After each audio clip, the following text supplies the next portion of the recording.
G'day, I'm Karl Coggan. I recently bought this Bedford about 2 years ago off a farmer at Mangrove Mountain. We went to the Mangrove Mountain show and he came up and seen another Bedford there, and he spoke to the bloke and he said, oh, would you like, anyone who's interested? And at the time I'm also restoring a 1941 K5 International.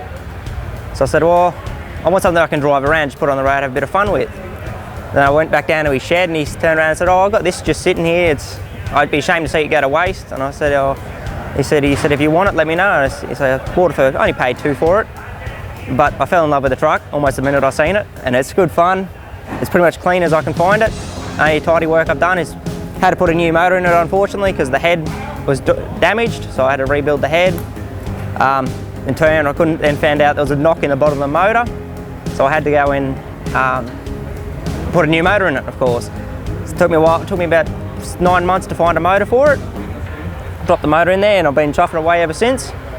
She's only running the 4-speed box, the single speed rear end, and she goes 68 k's with the 920s on the back, and that's as happy as she is, and she doesn't go any faster.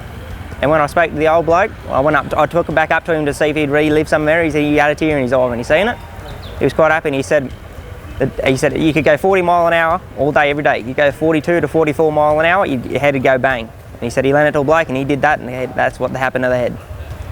So all in all, she's a comfortable truck, and she hasn't stopped yet. I love it to pieces. He grew fruit and veggies up on the mountain. He was heavily into lettuce and cucumbers and tomatoes and that sort of thing, and pickles. Actually, he did lots of pickles too. And he loved the truck. He was running to and from the Sydney markets every day or every weekend, and in Newcastle in it, and it was his local run. He always had it loaded to the hills. He told me one day he took it through Mount White with 9 tonne on board, and it's only 7.8 tonne truck. And he said it just kept going. So they just told me to piss off out of the weigh station, and he said that it just kept going. So it's had a good life. It was 4-year-old when he got his hands on it, and the only reason he got his hands on it was he had a little 4-ton Bedford, and he was coming back through Dural, and apparently it went bang. So he pulled in the JEL in a Dural and said, oh, I need a new truck. And they said, all right, well, what have you got? And he said, well, this has got to be towed in. And he said, all right, I'll swap you. And he got this for the 4-ton Bedford. Nice clean swap. And he's had it ever since, and the only reason he had to stop driving it, and he was heartbroken, was the RTA took his licence off him, which was heartbroken. So then he parked in the shed for nearly 10 years, and it was found with about 30 phone boxes high on the top of it, but it was in the shed, so he said he wouldn't let it sit out in the weather. He'd be heartbroken if it did that. But all I've really done is just cleaned her up.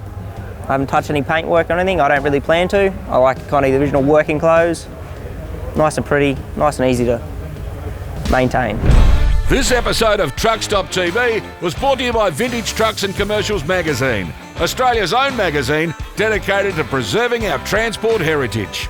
Vintage Trucks and Commercials magazine. Ask for it at your local news agency today or order online at www.vtcmagazine.com.au. Thank you for watching Truckstop TV. Please remember to subscribe and see you at the next truck stop.